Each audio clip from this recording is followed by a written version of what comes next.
नमस्कार, आप देख रहे हैं सनी क्रिएटर। मैं हूं सनी यादव। अभी मैं अपनी सरजमी जनपद जौनपुर में। आपको पता होगा 2024 की सेकेंड मंथ यानी फरवरी लग चुका है और बहुत जल्द चुनाव आयोग का रिजल्ट भी आएगा फाइनल की कब डेट होगा, कब उसका तारीख होगा, चुनाव कब से होगा 2024 का लोकसभा का। ऐसे में अभी हम अपने जनपद जौनपुर की गोफी घाट पे और कुछ हमारे पीछे युवागढ़ है और उन लोगों से बात करेंगे 2024 इस बार क्या प्लान है, क्या मोदी जी रिटर्न आएंगे या कुछ और नेक्स्ट कुछ नया होगा। आप लोग एक ही कलर की साड़ियाँ पहने, इसका रीज़न क्या? हम लोग आंगनवाड़ी कार्य करती हैं। आंगनवाड़ी जी। जैसे इस बार आप लोग भी तो मत देते हो, तो इस बार किसको पसंद कर रहे हो? मोदी जी को 2024? ना क्यों मोदी जी को क्यों नहीं पसंद? अरे बजट आयल भैया, 1 रुपया ना बढ़ाएं तो कथा का वोट सबके बदे ई ऊ हमारे बदे कुछ ना। अगर बढ़ाए देते तो देती तब दे, अरे तब तो कूद के देती और का मतलब कूद के देती है। हाँ। तो ऐसे सिर्फ बजट से आप डिपेंड कर ली कि मतलब कि मोदी जी को नहीं देंगे? हमार पेट खाली रही तो हमार को नहीं है नदिया काम दे का हमें, हमार पेटवा भरल रही तब हम नदिया काम दे। किसको कितना पेमेंट मिल जाता है आप लोगों को? अब वो करना पूछा भैया, इज्जत का भाजी पाला हो जाए। अच्छा, मोदी को नहीं देंगे तो किसको देंगे? ई ना बताई, यूँ भी नहीं बताएंगे। ई ना बताई के दे। अरे काजनी तबले मूड बदली जाए मतलब दूसरा बजट आई का है लगा के बाद? अरे होश कल कोनो लालीपाप आई जाए।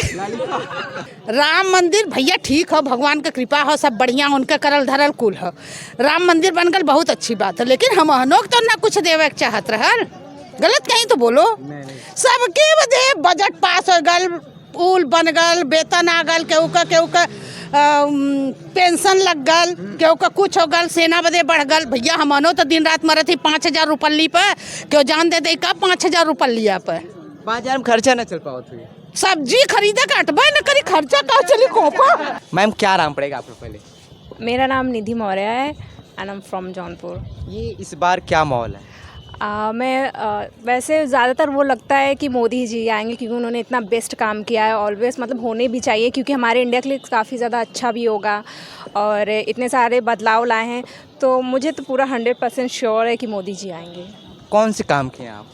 मोदी जी क्या काम कर दिए जो आप इतना पसंद करते? मतलब जो मंदिर अयोध्या आप खुद भी जानते हैं इतने सालों से बन नहीं पाया था, उन्होंने बनवाया। और बनारस का रोड एंड ऑल भी जगह है जो उन्होंने खुद बनवाया, जो इतने सालों से काम रुका था उन्होंने बनवाया और इतना मेहनत किया, गरीबों के लिए किया, तो अभी तक शायद किसी ने ना किया था। गरीबों के लिए क्या किया आप बताइए? सिलेंडर मिले, पैसे कुछ दिए। अच्छा, पैसे मिले, सिलेंडर मिले। हाँ। क्या गरीब पैसे और सिलेंडर से खुश है? वैसे तो ऑलमोस्ट ज़्यादातर है ही है सब। हमें तो नहीं लगता कुछ नहीं है, क्यों नहीं, आप जाके पूछ लीजिए। अब क्या है कि उनके हाथ में तो है नहीं कि सबको A to Z पर्सनली सबको एक ही चीज़ मतलब देते रहें सामान तो खुश रहेंगे। तो फर्स्ट पर्सन से सेकंड पर्सन जाता है, सेकंड पर्सन से थर्ड पर्सन जाता है, तब जाकर वो सेपरेट होता है। तो वो देख नहीं रहे ना किसको क्या क्या क्या ज़रूरत है, क्या मिल रहा है, लेकिन अपने अकॉर्डिंग वो अपना बेस्ट ही कर रहे हैं। क्या सिलेंडर से विकास हो रहा है? राशन दे रहे हैं 5 किलो में। सिलेंडर से तो नहीं हो रहा है, लेकिन वो जितना हो रहा है उससे ज़्यादा, अपने से ज़्यादा वो बेस्ट ही कर रहे हैं। विरोधी जो है, उनकी विपक्ष जो पार्टियां हैं उनका विरोध कर रही हैं कि मोदी जी ऐसे नहीं है। ईवीएम का सवाल बहुत जो चल रहा है, विरोध बहुत लोग कर रहे हैं। क्या ईवीएम से चुनाव होना चाहिए या बैलेट पेपर? साफ आंसर क्या होना चाहिए? वैसे खुद बैठे बैठे ऐसे किसी को जज नहीं करते हैं, जब फिर आप खुद मैदान में आइए कुछ करिए तब उसके बाद किसी को जज कीजिए। उन्होंने ये प्रूफ भी किया है। इस बार किसको वोट दे रहे हैं बताइए? अखिलेश यादव को। अखिलेश यादव को क्यों? जी, क्यों अखिलेश यादव? क्योंकि हम उनको हमें पसंद है। अखिलेश यादव। मोदी जी में क्या बात है? नहीं, वो किए क्या है, मोदी जी छात्रों के लिए किए क्या है? कुछ नहीं किया। मंदिर बनवा दिए, उससे हमें क्या मिलेगा? मंदिर में ज्ञान मिलता है। जो पैदा होगा सीधे मंदिर जाएगा कि स्कूल जाएगा, हमें तो नहीं पता। हम तो जब से पैदा हुए 5 साल के बाद स्कूल ही गए हैं। हमें कहीं स्कूल कहीं भी जगह किसी भी कहीं भी मंदिर वो स्कूल बनवाए हैं? अरे मंदिर बनवाए पहले, वहाँ जाके घंटा बजाओ। वहाँ बच्चे 5 साल के हो जाएंगे, फार्म भरेंगे, जो भी निकले वो भी निकलवा देंगे। 3 साल बाद बच्चे फार्म भरे, जाके वहाँ घंटी हो जाए। अयोध्या में राम मंदिर, ये राम भगवान ये नहीं कहते कि गरीबों का घर तोड़वाओ और हमारा मंदिर बनाओ, हमारी मूर्ति वहाँ पर रखवाओ। जब गरीब खुश रहेंगे तभी भगवान का नाम लेंगे। गरीब अब क्या कहेंगे? हमारे हाउ राम, वह राम भगवान रहें जेके पूजे, उन्हीं की वजह से हमारे घर टूट गए। पढ़ी लिखी ना औरतें आज यही कह रही हैं, गांव में जाके आप पता कर लीजिए हमारे लिए क्या किए। चलो ठीक है, जिनके घर वाले जिनके माँ बाप बना दिए वो पढ़ लिख के आज राम की ही नाम जपेंगे, उनका तो बनाया है। जो माँ बाप गरीब है, खेती में काम करती हैं, उनके बच्चे क्या करेंगे, जाके वहाँ मुंबई पूना मतलब जो भी शहर है हाँ वहाँ जाके काम करेंगे, रोजगार 24 घंटा करेंगे, जब जाके उनको 2-3-4 हज़ार जो भी मिलता होगा मिलेगा। देखो अखिलेश जी हैं, उनके पिताजी टीचर थे, वो पढ़ाई लिखाई के बारे में जानते हैं, तो उनको इतनी समझ है कि पढ़ने लिखने वाले बच्चों को क्या चाहिए। हाँ तो इस बार मतलब प्लान है अखिलेश। हाँ अखिलेश यादव, और वो आएंगे ही। अगर ये घोटाला नहीं किए मोदी जी ना, उनका हाथ जोड़ के मैं निवेदन करती हूँ, कृपया मतलब नौजवानों के बारे में भी सोचिए। धर्म के साथ साथ थोड़ा सा शिक्षा रोजगार जरूरी है। हाँ तब क्या, भगवान ये नहीं कहे कि इंसान को दबाइए और हमें ऊपर लाइए। मतलब जब इंसान ही रहेगा तभी भक्ति जगेगी। पहले भगवान मतलब भगवान के रहने का क्या मतलब, जब इंसान भगवान को पूजेंगे ही नहीं। इसीलिए इंसान खुश तो भगवान खुश। और मंदिर में लोग किस लिए जाते हैं, भगवान को खुश करने के लिए। और भगवान खुश कैसे होंगे, जब इंसान खुश रहेगा पूजने जाएगा तभी। जब इंसान खुशी नहीं रहेगा, उसके बाद धन दौलत नहीं रहेगी, तो भगवान पास क्यों जाएगा। जब हम खुश नहीं, ठीक है, हम अखिलेश यादव को वोट देते हैं, 2 बार दिए हैं, अब देंगे भी और वो जीतेंगे भी। कहा ना, मैंने कहा कि राम मंदिर बन गया है, तो मैं ये कहना चाहूँगा कि राम मंदिर से किसी का विकास होने वाला नहीं है।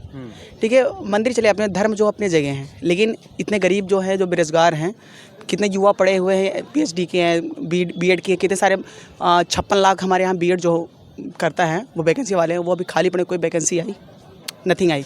उसके बाद UP पुलिस 62,000 निकाले हैं, ठीक है, वो निकाले हैं जो युवा हैं जिसकी एज अब ख़त्म हो गई है, तो वो क्या करेंगे, आप बताइए। हाँ बताइए, जो कंसेशन क्या हुआ, जैसे बहुत सारे एज रिलैक्सेशन भी है उसके लिए 3 साल का। 3 साल है। हाँ, जो 30+ हैं वो क्या करेंगे। आने वाली थी 2019 या 2020 में आने वाली थी ना, तो इसीलिए 3 साल का एज रिलैक्सेशन। 3 साल में क्या होगा आप बताइए। जो 26-27 साल मान लो एज हो गया, ठीक है, उसका 30+ जो उसका क्या होगा। तो अब वो अपना कुछ और ट्राई करे ना।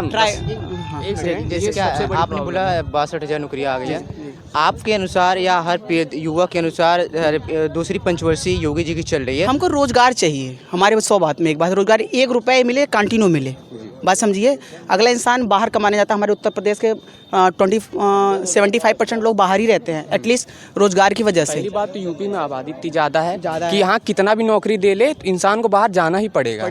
यहाँ नौकरी कोई कर नहीं सकता। और दूसरी बात यह है कि सरकारी नौकरी लिमिटेड होती है, अनलिमिटेड थोड़ी होती है कि हर बार निकाला ही जाए। तुमको कुछ से भी कुछ करना पड़ेगा। अब यहाँ का लड़का है 12 पास होता है, वो भी चीटिंग करके आप क्या करते हो।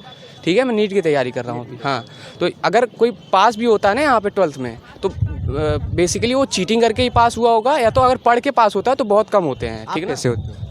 मैं तो हो गया, इस साल पास हो गया।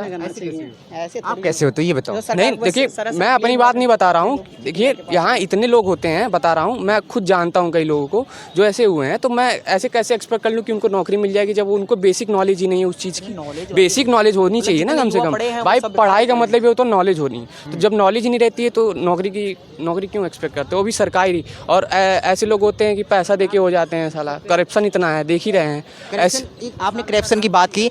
2014 के पहले जब मोदी जी 2014 का जब चुनाव हो रहा था, मोदी जी ने कहा कि मोदी लाओ भ्रष्टाचार हटाओ। नहीं हुआ है, नहीं हुआ है, वैसे ही है सब। तो कैसे मोदी को फिर डिफाइन कर रहे हो, मोदी सरकार बढ़िया है। तो मैं तो बोल रहा हूँ कि उनके कुछ अच्छे एक्सपेक्ट भी हैं और कुछ बुरे भी हैं। बुरे ये हैं कि वो, सही बात है कि क्रिएट नहीं कर रहे हैं कि मतलब किसी को नौकरी मिले, ये सब क्रिएट नहीं कर रहे हैं कि कुछ माहौल बनाया ना ऐसा। सिर्फ इंफ्रास्ट्रक्चर बनाने से या रोड बनाने से या कुछ बनाने से ज़्यादा कुछ नहीं होता है। बस हाँ ये है कि इकोनॉमी अच्छी हो जाती है, ठीक। तो अब पॉपुलेशन भी इतनी ज़्यादा, उसके लिए भी कुछ लेके आएँ, ठीक ना। ये होना चाहिए, ऐसी बात नहीं है। ये सही है कि टूरिज्म बढ़ा रहे हैं, ठीक ना, ये ठीक है, ऐसी बात नहीं है। और ये भी उनकी फॉरेन पॉलिसी भी अच्छी है। भाजपा सरकार ऐसा शिक्षा से विकलांग नहीं कर रही है युवा को। हो रहा है, शिक्षा से विकलांग हो रहा है, वो 100% हो रहा है। लोग कहते हैं कि शिक्षा पर टैक्स लगा गया और सर जो कोचिंग चल रही थी 16 से एनी कोई कंट्री नहीं है जहाँ पे शिक्षा पे जो टैक्स लगा हुआ है। हमारा इंडिया ऐसा है जो कि शिक्षा के मामले में बेटर, बहुत सारे यहाँ पे हैं, IIT हैं, बहुत सारे कॉलेज हैं, लेकिन किसी भी कंट्री, अदर कंट्री में शिक्षा पे टैक्स नहीं था। अमेरिका इतनी बड़ी कंट्री है जो कि डेवलपमेंट के बारे में जानी जाती है, वहाँ पे कभी टैक्स नहीं लगा। तो हमारे यहाँ शिक्षक जो युवक है, जो पढ़ने के लायक नहीं, जिसके पास उतना युवा, कंपैरिजन करने वाली कोई बात नहीं है। क्योंकि देखिए इलॉन मस्क जो है इंडिया में तो हो नहीं सकता, ठीक ना, बाहर ही होगा। वहाँ की परिस्थितियाँ अच्छी हैं, ठीक ना। वो पहले से, वो हम लोग से पहले आज़ाद हुआ है, तो हम लोग को अभी 70 साल ही हुए हैं, तो ग्रो करने में टाइम लगेगा। उन लोग को 2 साल हो गया है, 200 साल हो गया है। नहीं सुनिए, पहले 70 साल 200 साल में अंतर होता है। 70-80 साल हुआ है, बहुत ज़्यादा हुआ होगा। तो अब जब अमेरिका जो है उतने साल पहले से ही ग्रो कर रहा है, हम लोग को क्या है अभी कंट्री नहीं जहाँ पे शिक्षा पे टैक्स लगता, आप बताइए। कोई है? लगता है बहुत नहीं जगह लगता है बहुत तो जगह। आप क्या कहना चाहिए? ओपिनियन आपका क्या है? आप अभी शिक्षा पे जल्दी उनको कोचिंग चल रही थी, सरकारी कोचिंग जो भी कोचिंग चलाते हैं 10-12 कोचिंग चलाते हैं, उन्होंने उस पर टैक्स लगाया 15 से 18%। ये राइट नहीं, ये गलत है।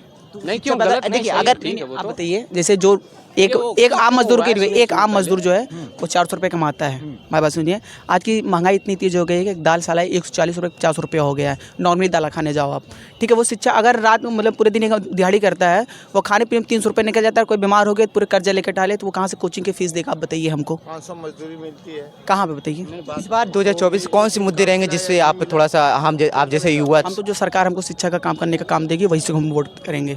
हम किसी को नहीं अभी सपोर्ट करने वाले हैं, जो हमको बेटर लगेगा उसी को सपोर्ट करेंगे। विपक्ष में आपको कौन सा नेता बेस्ट लगता है? विपक्ष हम किसी को नहीं बोल सकते। परिवार है तो आपके अनुसार विपक्ष में कोई है ही ऑप्शन नहीं है ना, तभी बोल रहा हूँ। फिलहाल आपको ये वीडियो कैसा लगा कमेंट करके जरूर बताना। फिर मिलते हैं किसी और नए वीडियो में, तब तक ले जय हिंद जय भारत, वंदे मातरम।